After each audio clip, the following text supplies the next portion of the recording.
Sales managers and sales leaders, we focus too much on results.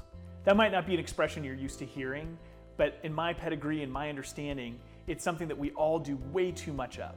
I was on an airplane on a Southwest flight with a guy named Les Stretch. He's a good buddy of mine, and today he's president of one of the biggest and most amazing healthcare and senior living companies in the country. Les sat next to me on that Southwest flight, and we drew something out on a napkin. He drew out to me and he said, "You know, Adam, bad companies focus on results." And I said, "Les, what do you mean?" He said, "Bad companies focus on results." He said, "Bad companies promote only results to their salespeople, and the results don't necessarily connect with their activity. And so the salesperson puts a ton of stress, pressure, and anxiety around themselves to arrive at the result, but they don't know how to get there. They can't control it." He said, "Bad companies focus on results." But then he drew a line and an arrow, and he said, "But Adam, good companies focus on activity." He said, "We all know that if you do the right activities, you get the results. If you put in the right effort, you'll drive the results that the business wants. But there's a problem with that too." He said, "Activity-based cultures create burnout." You see an entire slew of sales managers that are burned out because they feel like they have to continually motivate their team and track the activity to get there. He said, "But let me ask you, Adam, what is it that precedes activity?" And I'll ask you the same thing, because it's a word that we don't talk a lot about in this country. It's called feelings. We like to think that feelings don't impact the actions that we take every day, but they do. It's our feelings that determine largely our activity and how effective we are. If you feel crappy, you're not going to go to work that day as profoundly and as good as you could. If you feel underconfident, you're not going to show up the right way to perform. If you feel grumpy, grouchy, unsuccessful, it doesn't matter, but it does in terms of the results that you get.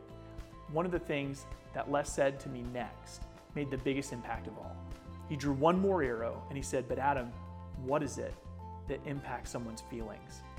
And what he wrote down next will stay with me forever. He wrote down the word thinking. So Les turned to me and he said, "It's all about thinking, Adam. If you can transform someone's thinking, the way they make decisions, the way they control their emotions, you can change not just their production, not just their results, not just their activity and how they feel, but you can actually change their life." He said the most profound companies are the ones that help develop their staff, their people, and help develop their thinking. And if we can transform people at that level, we'll make an immeasurable impact on our career, our profession, and on their lives. And so this conversation netted out something that I realized that's why we were successful at what we do.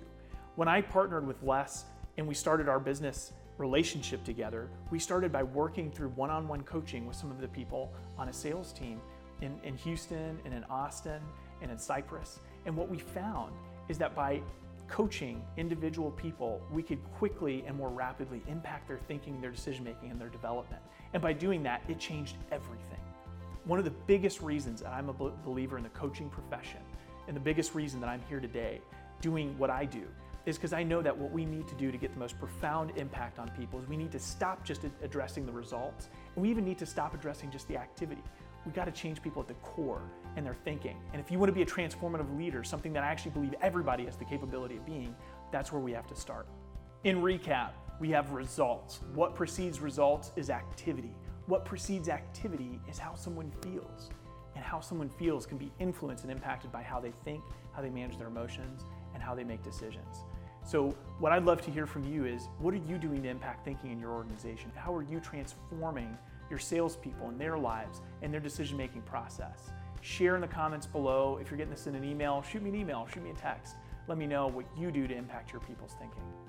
Thank you so much for watching the videos. If you like what you see and you like the content, like it, subscribe to the YouTube channel, click that little notification bell, and if you just have good news or an impact that you got from the information, shoot me a text. I'd love to hear from you.